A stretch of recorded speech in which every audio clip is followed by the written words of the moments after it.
Here's my update on Norway Chess 2026, and I've got an absolutely wild game to show you. Let me just remind you of the scores after round 8, 2 rounds to go. So out in the lead, Wesley So with 14 points, Alireza Firouzja 13, Praggnanandhaa on 12. So pretty tight at the top.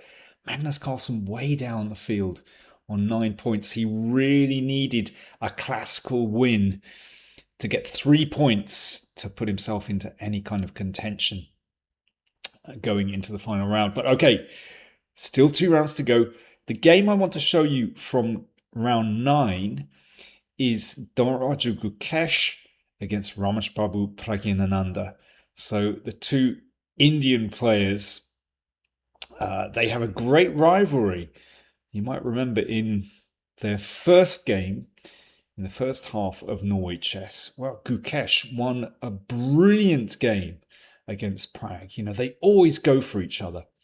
And this game in round 9 between them also did not disappoint. Stick around, this is great stuff. Gukesh playing white, went for d4, and we had not d5 from Prag, but instead the Nimzo. So this often leads to sharper positions, particularly if white plays the Zamish. So this is perhaps the most uncompromising line against the Nimzo. So white just says, well, fine, you want to double my pawns? Go for it. I got the 2 bishops. And black is very happy because now this pawn is weaker. Notice it can't be defended by another pawn. And Prag goes for the most direct, the most uncompromising line against this. b6, looking to attack that weak pawn straight away. But it means that white builds a strong center. So knight a5 and bishop a6. So there you go. I mean, you can't get much more direct than this, attacking that pawn on c4. Queen e2 defends for a moment. c5, so black is looking to open up the c-file to put more pressure on the pawn on c4. Knight h3, some development. An exchange on d4, and again, Prag continuing this really direct policy. And you can see that black has 3 attackers of the pawn on c4, the sickly pawn on c4, and white only has 2 defenders. So that pawn is dropping. But in the meantime, white is pressing forward in the middle, pushing black's knight back. And now, I mean, there are different ways to play this.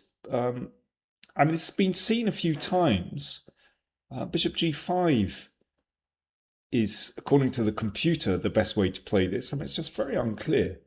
But Gukesh, after a really big think, he spent 22 minutes over this next move. Went for knight f2. Now he's looking to go into d6, knight e4, knight d6. Very, very dangerous. It's interesting that both players actually were spending quite a bit of time. Prag also feeling his way through this, which, given this is such a sharp variation and actually known, is really surprising. Just remember the time limit in Norway Chess 2026. It's 40. You have 2 hours to make 40 moves, and then after that, 10 seconds increment per move. So it's quite tight. So this is a real luxury of the players to be spending so much time in a position which is actually pretty well known. And yeah, here Prag played f5. Stopping the knight coming into e4. Those of you with a very long memory will remember that there was a game between Abdusatorov and Wei Yi from Tata Steel 2025 that went d5, takes, and then knight f6. So a very interesting way to stop the knight coming into d6. And, well, this game ended in a draw, but, you know, Wei Yi was very comfortable here with black, let's say. But Prag playing f5, that's really ambitious. And it's best for white to take now. But I can imagine that Gukesh didn't want to help black develop on the king side. But, you know, white has a bit of compensation here. But black is stable. Anyway, Gukesh, wow, he was in really aggressive mode here. He went for g4. Now, that's a gamble. That really raises the stakes in the position. Because in playing g4, well, I think I might leave you to have a think about this position actually with black. But basically, this kind of move is risky because it can rebound on white's king. You know, with all these pawn advances, then it means that white's king, well, where can it find safety? On the king side? Well, with the pawn coming to g4, not sure. In the middle, well, again, all these pawns have advanced. Okay, I think time for me to have a drink. Not my usual tea, just a nice cool glass of water in this hot climate I'm in.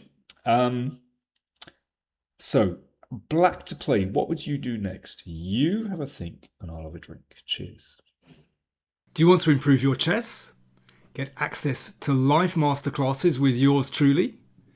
Then subscribe to patreon.com/PowerPlayChess, and for just $25 a month, you get a newsletter with a test game, calculation puzzles, a monthly opening survey, access to an archive with over 100 opening surveys. And you can join in live masterclasses exclusive to patrons where you can ask me questions directly over Zoom. All for only $25 per month. Do subscribe to patreon.com/PowerPlayChess and join the club.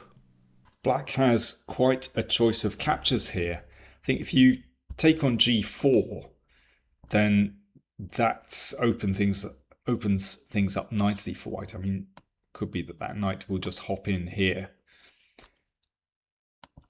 If black takes on c4, then that starts to look quite nice for white, or at least, you know, white is starting to open on the king side.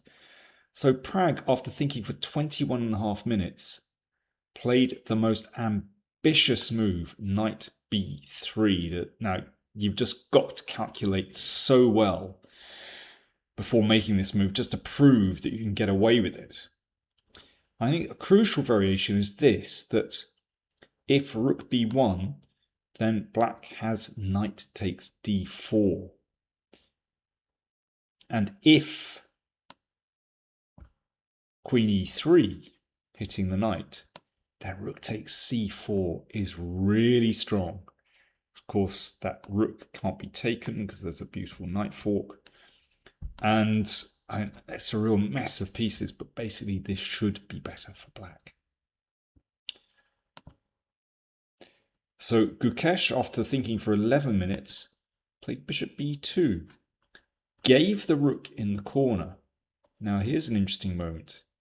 If bishop takes knight, then black is solid enough. Black is the exchange up, and the knight supports the pawn on f5. So Gukesh decided just to plow on the king side. Prag jumped back with the knight. So now Prag is a whole rook up. But he faces a really powerful attack on the king side. Rook g1. So this is really scary. So whose king is safer? Well, at the moment, white's king is okay. Black's king is under a lot of pressure. Knight h6 played by Prag. Now, if you feed this into the computer spits out b5 as being the best move. Well, that's really inhuman. With the idea of checking on a5. But okay, this is, yeah, computer chess. I mean, it's not a practical human move. Knight h6 is a practical human move, bringing the knight into play and putting a bit of pressure here. So if rook takes g7, then black can take here. And, well, I mean, this is a little bit scary. You know, after f4, there's a huge check threatened on h5. But basically, after queen h4, black is more than okay. Black is actually winning this position. Stops to check on h5. And then it'll be black's turn to counterattack. So let's go back. So instead of rook takes g7, Gukesh played f6. Oh, by the way, I should say that if knight e4, then check and knight takes f5, and you can see that d6 is covered by the knight. It's all tricky details. So Gukesh played f6. So that blocks black's queen for the moment. This was taken. And then knight e4. Yeah, there you can see the queen is blocked. And knight d6 check is threatened, as well as knight takes f6. So this is still very scary. You know, if f5, then this hops in. And here, and the queen could make it to h5. Very scary. Okay, let's go back. So Prag played, he just took on e5, which allows the check on d6. And queen takes e5. So just a quick reminder of the material balance. Gukesh is a rook down. However, he's got this rook on the open g file, the knight on d6, an octopus knight on d6, and now the queen threatens the rook on h8. This is a really scary position. And black's pieces are kind of scattered to the corners of the board, so controlling this is really difficult. Prag threw in a check, king d1, and queen g7, as well as threatening a rook, queen g7, mate is threatened. So rook g8, rook takes. Now this is a 50-50. If black plays king takes g8, then d5 opens up the diagonal, and that is fatal for black. So rook, after rook g8, knight takes g8 forced. Knight takes rook. Oh yeah, in this case, if d5, threatening queen g7, then queen h6 not only defends the g7 square, but also threatens queen d2 mate, and black should win that. So Gukesh decided to just grab some material back. So now black is a piece up, but I mean, this is not great coordination with these minor pieces in different corners of the board. So still a very tricky position. King c2 hits the knight jumps back, and d5. Of course, white has to try and open these bishops. I've misfired there, but you get the idea. Queen h6 defending the g7 square. And now Gukesh played king b1. He should play bishop c1 here, and although the computer says that black should be better here, this is still very, very tricky. This is not easy at all to handle for black. Instead, king b1 was played. And now a brave move. E takes d5, but it is the best move. And then d6. Queen steps back. So now that this bishop has a bit more freedom, then it's looking easier for black. Knight b7, also an excellent move. Defending d6, well, it's already defended, but it certainly helps. Gives the queen more freedom, but also the knight might well bounce into c5. Knights need strong outposts, preferably in the center of the board. And with that knight stabilizing on c5, then it's starting to turn in black's favor. Bishop c1, queen g7, queen h4, queen f7. So you can see that the knight does a very good job of defending these squares. That knight on b7 also defends d8. And it's difficult for white to make any more progress here. Bishop a6. Okay, he's trying to chop away the knight and maybe get in a check, but check on f5. And another pawn drops and queen a5. And here Gukesh decided enough was enough. He resigned the game after 34 moves. Yeah, things have turned decisively in Praggnanandhaa's favour. So that bishop, for example, can now come to e6, exchanging off the bishops, and then the king will be exposed. And remember, black is a piece and a pawn up. So it's a winning position. Yeah, Gukesh, I think, could resign there with a clear conscience. So a very important 3 points for Prag. We'll check out the scores in a second. I mean, the big matchup was Wesley So against Carlsen. Let me just take you through to a position from their Armageddon game. So they drew their classical game. So, I mean, that was a success for Wesley. He played pretty solidly, and Carlsen couldn't make any progress. But in the Armageddon game, I just want to show you position straight out of the opening, or in the opening. So Carlsen went for this Khan variation. This is the Armageddon game. So it's basically a glorified blitz game. And queen h5. So Wesley is putting pressure on black straight away. And here Carlsen played for me an extraordinary move that is really out of character for him. There's pressure on the e-pawn. And black should just give this up. And there's compensation here. Black's pieces are well placed. There's,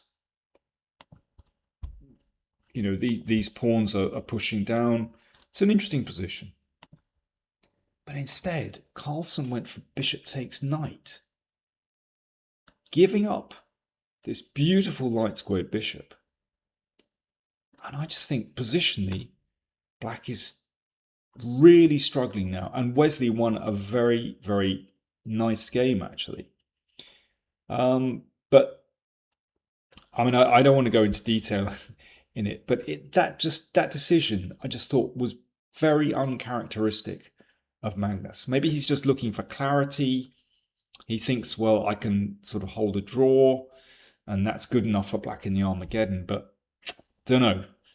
I think if Magnus were on song, I don't think he'd have made that kind of compromise. Anyway, let's take a look at the scores after round 9.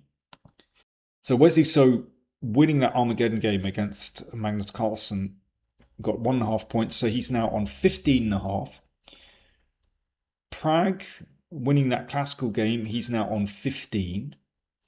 And Alireza Firouzja won an Armageddon against Vincent Keymer, and he's on 14.5. Now, only one of those 3 players can win the tournament. It's really tight. Let's just remind ourselves of the pairings going into the final round. So Carlsen against Gukesh for the wooden spoon.